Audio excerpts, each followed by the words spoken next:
Hi guys, welcome to Tinderbox. I am Tinder and this is where I speak my truth, my whole truth, and nothing but my truth.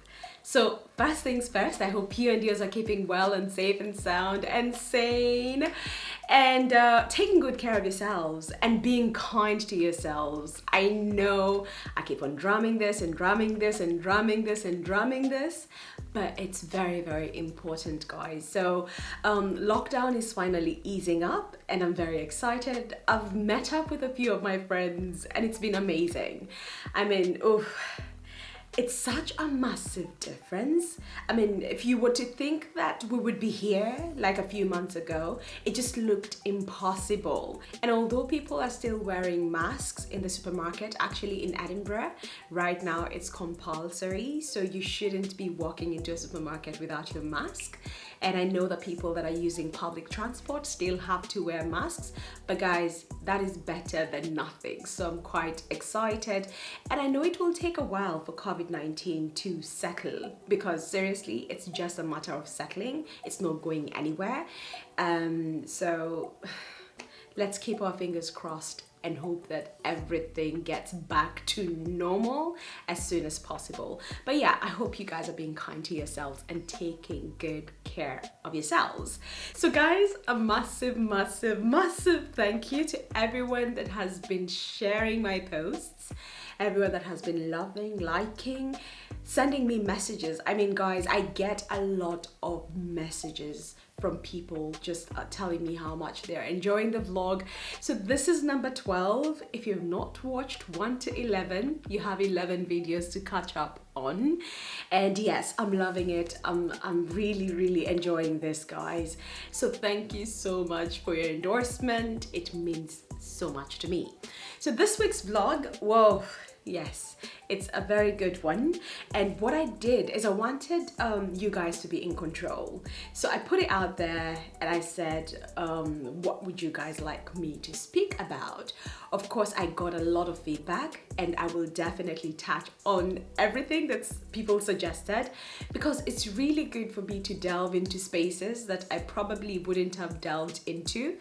But yeah, you guys are pushing me into other zones and I'm absolutely loving it. So today's topic, courtesy of Mary, who suggested it, is boundaries. Mary, thank you so much for pushing me to talk about that. I really enjoyed doing a little bit of research on it, and I think I've learned a lot while doing this research on boundaries, and I've happened to even question my own boundaries. So it was a lot of fun and I hope you guys will enjoy it as much as I am enjoying it.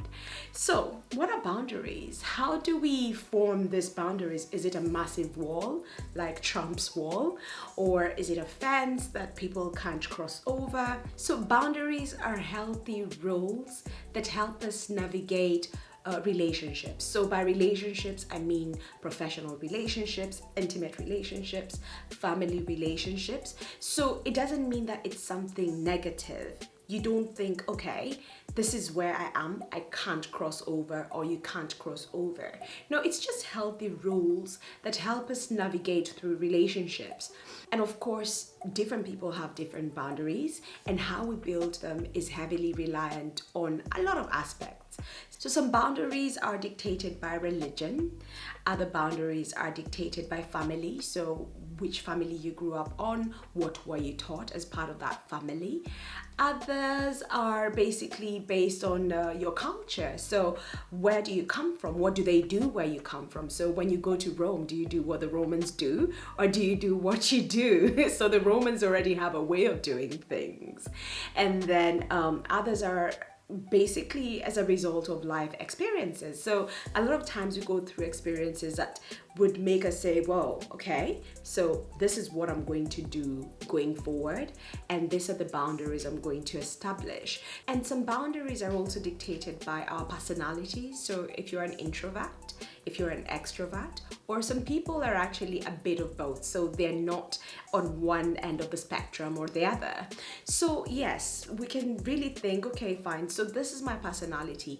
What am I going to share, and how am I going to relate with people? Am I going to be open like on a 24-hour basis, or am I going to hold some things back, or am I just going to close myself off? So yes, your personality has a very big role in setting your boundaries, and that is very important to understand. So as I was doing my research on boundaries, I bumped into this really amazing video. It was so enriching, I have to say.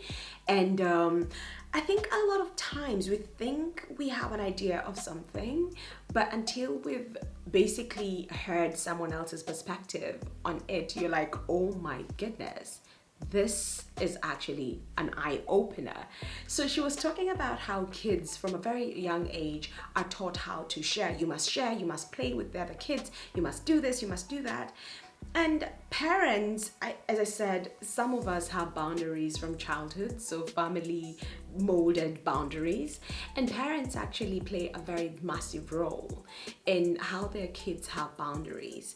So she actually approached it in a very interesting way, because she said, yeah, you're telling your kid you must share. Okay, give the toy to this other kid right now, but maybe they're not yet done with it. Maybe they don't want to share.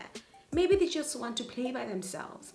But because you're a parent and you're thinking society dictates that we should share, then your kid must share. So you are imposing your thoughts on this child, and it could prevent this child from building healthy boundaries. So yes, telling a child, okay, you play right now, and then in about 10 minutes you can share. That's more healthy rather than saying, okay, you're done, give the ball to this other child. You know, so I mean, the video was really good, and it delved so much into creating healthy boundaries and how you can do it. But then, of course, I have to give my perspective on boundaries. So this is what I feel about boundaries. So why do we need boundaries? Why does Tinder need boundaries? So from experience, I've come to realize that actually boundaries help me when it comes to self-care. It's mainly for self-preservation as well. So you have to prioritize yourself. You have to think, you know what, is this important to me? Is it important to my relationship? Is it important to my career? So it helps you take care of yourself. So putting yourself first. And I've always said, you know what, I have to put myself first. Because unless I take care of myself, unless I love myself, nobody can actually set that standard for you. You have to set the standards for other people. So people need to know, this is how I love myself, and this is how I want you to love me.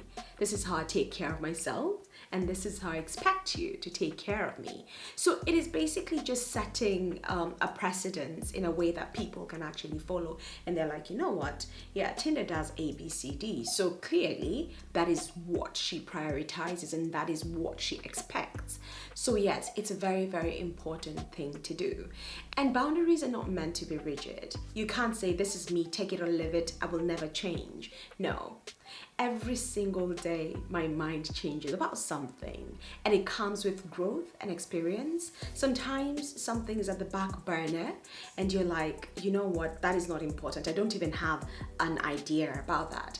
And then a life experience happens, and it changes your mind, and you're like, yeah, now it is important. So we can always change our minds, and our boundaries have to morph as well. So they are not meant to be rigid.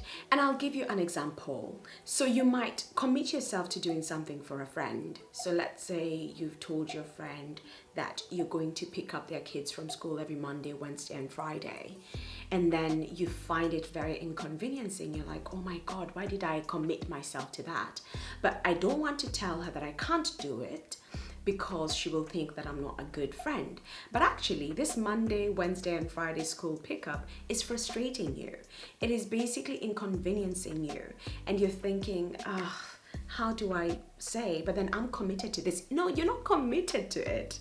And it's the same thing like marriages. You might marry someone because you feel a certain way at a certain time.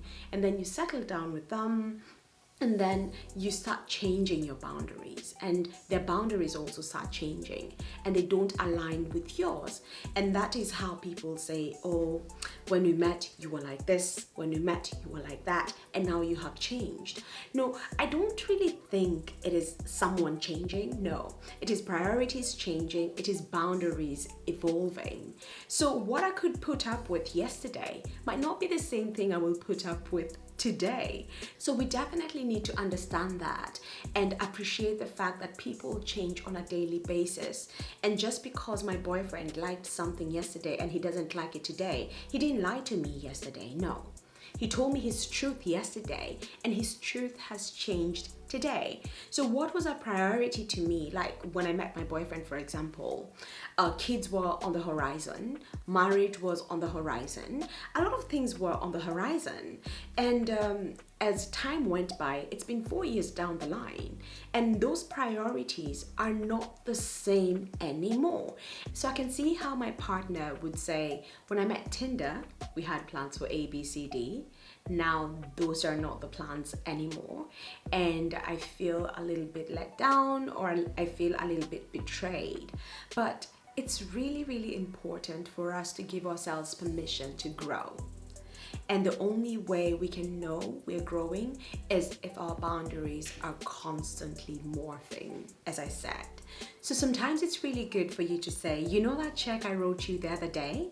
You won't be able to cash it today because I don't have it in me to deliver what I promised. And that is how you build relationships, and that is how you also build trust and respect. And it's really, really important for us to change our minds when we want to change our minds. So don't feel that you're committed to something and you have to push through with it. If you don't really feel that this, whatever you've committed to, is possible, or if you feel that this thing is weighing on you, then you have to give yourself permission to take a step back and change your mind. And your friends have to respect that, and the people around you have to respect that. So what happens when we don't establish boundaries? Now, there's a very, very famous saying that I love. I absolutely love this, and it is familiarity breeds contempt. A lot of times we get so familiar with people that when you don't deliver to their expectations, they feel a certain way. They feel some angst. And is it fair? Should it be expected? So yes, familiarity breeds contempt, and that is what happens when you don't build these boundaries. So boundaries protect relationships from being unsafe, and if you don't have them, you could easily go from a safe zone to a very unsafe zone. Now, taking ownership of someone else's well-being above yours can have a very negative impact on your life. So it definitely affects your self-esteem. It also affects your identity. So this is not you. You wouldn't do this. So why are you doing it? And then you become resentful. You start thinking, oh, I'm doing this, I'm doing that, all for this person, and they don't appreciate it. And that in itself is a conflict, because even the Bible says that the Lord loves a cheerful giver. So if what you're doing is not also going to make you happy, then it's not worth doing at all. One of my biggest rules in life is, if I'm going to do something for someone, it has to make me happy. So if I'm going to do something positive, I have to get some joy from it. And if I'm not going to get joy from it, probably that is where I should be drawing that boundary. And a lot of times we find ourselves sweating the small stuff for empty calorie people. These are people that don't care about you. They don't enrich you in any way. And I'll give you an example. Let's say you were planning a wedding, and then you had a list of 500 people. Out of those 500 people, 90% are empty calorie people. These are people that will probably come to your wedding and talk so much shit about what was wrong with your wedding. They don't care about you.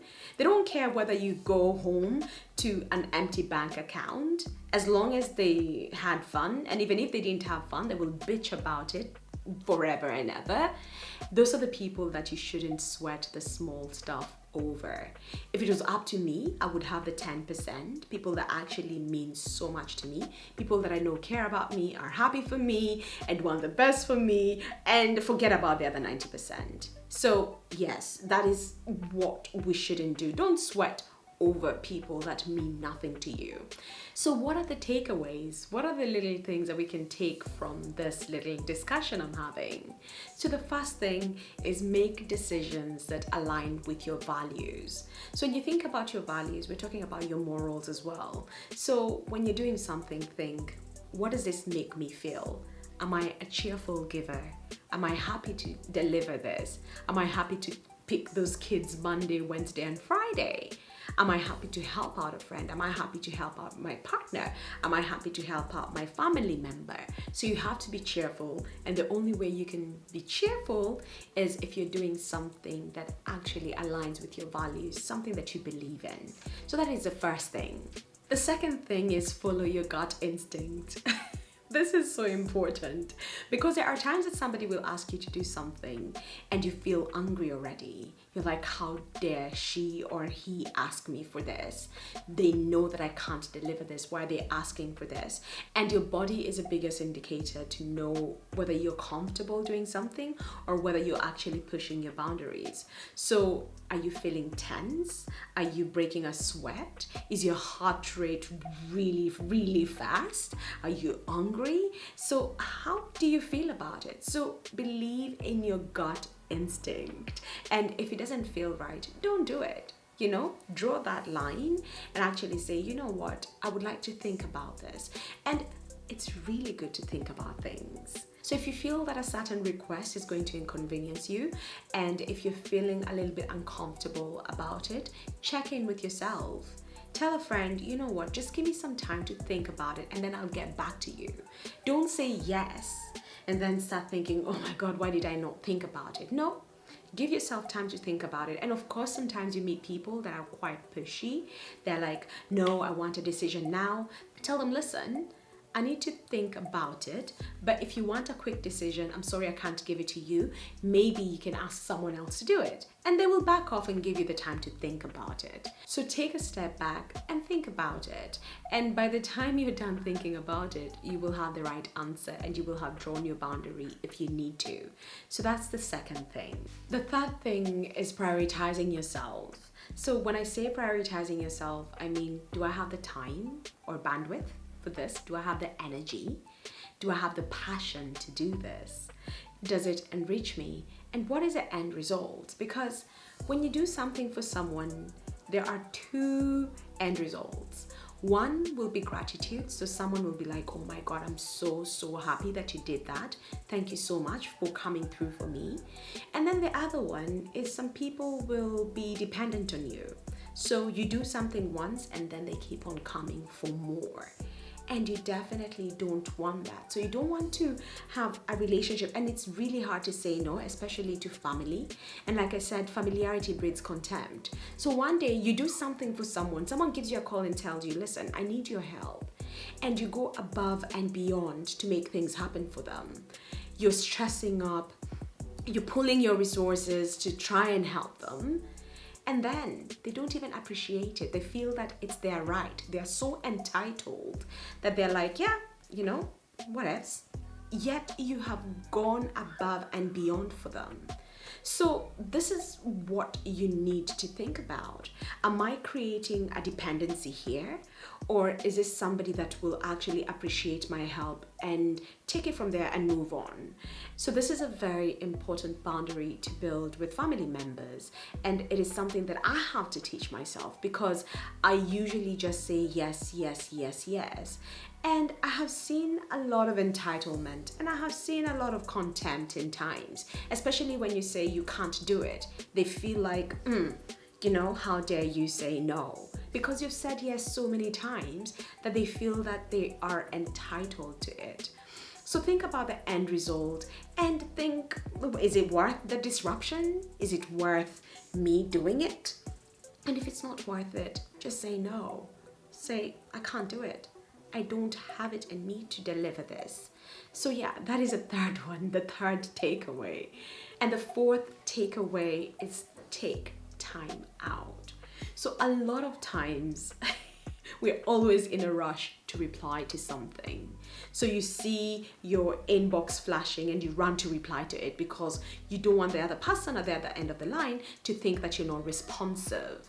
Or if you see your phone flashing or a text message, or if you see a call, you go and reach for it. Now, I have a rule. If I am not in a mood to speak with someone, or if I don't feel that I have the energy to relate with someone, I will not pick a call. I will not. I will stop myself. I will look at the call and I'll be like, listen, I don't have time to speak right now, or I don't feel like I'll be able to deliver the energy this call might want from me. So let me not pick it right now, but let me get back to them when I have that energy. So take time off. Don't rush to reply to your emails, you know? Says a woman that has so many unread emails. But yes, if something is important, I will get back to it. If something is not important, I will just ignore it. And it has served me well, to be honest, because I'm not a prisoner of my inbox. I am not. I don't rush to reply to emails. I don't rush to reply to text messages. I don't rush to reply to whatever people want me to reply to. No, I take my time. And sometimes, yes, I genuinely forget, but it's fine. I'll just be able to explain myself. I'll be able to say, yes, I saw your missed call and I was meant to get back to you, but I couldn't get back to you. I'm really sorry about that. You know, if it's genuine, it's genuine. But if you're not in the right state of mind to do something, take time off, switch off your phone, put the airplane mode on, and just chill. Yes, just chill. It's never that serious. So there's so much to learn from boundaries, and it is really good for us to give ourselves permission, especially to change our minds when things are no longer important to us, and for us to encourage the people around us to respect it. You don't have to explain yourself. It doesn't matter. It's how you feel. It's what is important to you. And I mean, if you've hurt someone, you can definitely apologize to them for hurting them. But you shouldn't apologize for the decisions or the boundaries you're drawing around you. Don't feel that you have to be apologetic about it, because the moment you start apologizing, then you start talking yourself out of those decisions or out of those boundaries. So you shouldn't. So that's it. That's what I feel about boundaries, and it's a lot to find out about yourself. During the research for this vlog, I mean, I've learned a lot about myself, and I'm really proud of myself. I'm really proud of the boundaries I have managed to establish over time. I'm really proud of the fact that I gave myself space to change my mind, and I'm really proud of the fact that I gave myself time to switch off and not always be at the beck and call of everyone. But I need to especially draw that line with family. That is where I definitely need to draw the line. But yes, Mary, thank you so much for the suggestion. I hope I delivered. I hope that I gave you something to think about, and I hope that I gave you a different perspective. And of course, if you'd like to add to this conversation, leave your comment below. A lot of people find it more comfortable to message me, so please feel free to message me. I'm always happy to read from you guys. But that is it. Let us set healthy boundaries. Let us draw the line when it needs to be drawn, and let us be flexible. Don't be rigid. Whatever you believed a year ago is not what you believe today. So give yourself permission to change your mind and give yourself permission to actually grow. Yep. So guys, that's it. Thanks so much. And of course, if you love what you've seen and heard, leave your like below. And do not forget to subscribe. Like I said, if you're new to the channel, there are 11 videos to watch. So go ahead and watch. And guys, I will address the other topics you gave me. So I'm definitely going to touch on that. But thanks so much for contributing and for being part of my tribe. So thanks guys, I really appreciate it. Take good care of yourselves. Enjoy your weekend, and I'll see you guys again next weekend. Okay? All right, guys. Bye. Cheers.